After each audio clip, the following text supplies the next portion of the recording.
Hello viewers, আজ আমি আপনাদের বলবো চুপচাপ ঘরে রাখুন এই গাছের ডাল, আপনি হবেন মালামাল। আপনাদের ভালোবাসায় সিক্ত হয়ে নিউজ বাংলা টেলিভিশনে এখন 1 লক্ষ সাবস্ক্রাইবার পূর্ণ হয়েছে। আপনি যদি এখনও সাবস্ক্রাইব না করে থাকেন তাহলে প্রথমে সাবস্ক্রাইব বাটনে ক্লিক করুন, তারপর পাশে থাকা বেল আইকনটিতে প্রেস করুন। তাহলে পৌঁছে যাবে নিউজ বাংলা টেলিভিশনের সব নিত্য নতুন খবর আপনার কাছে সবার আগে।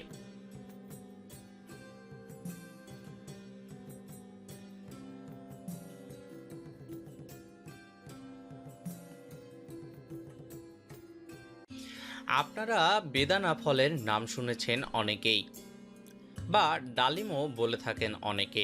এটি এক দিব্য ফল।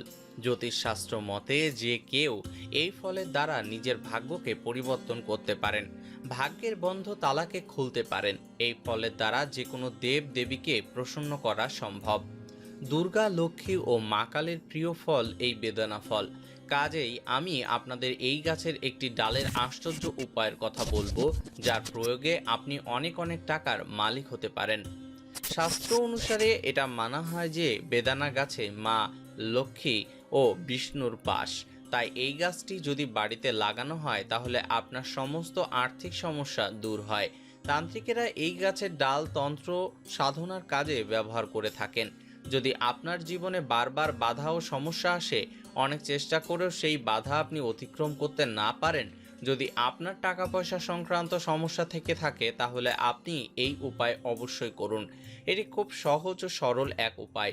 মাসে একবার আপনাকে এই উপায় করতে হবে।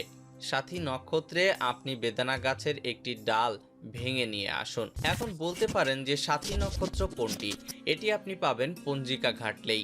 ডাল ভাঙার আগে আপনি ক্ষমা চেয়ে তারপর ডাল ভাঙুন।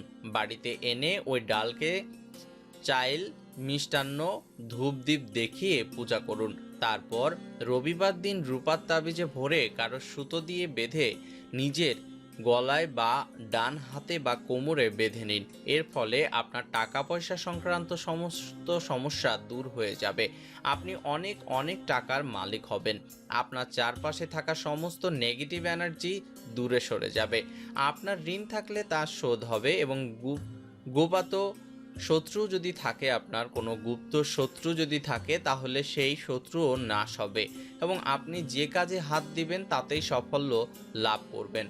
ভাগ্য আপনার সঙ্গে থাকবে সব সময়।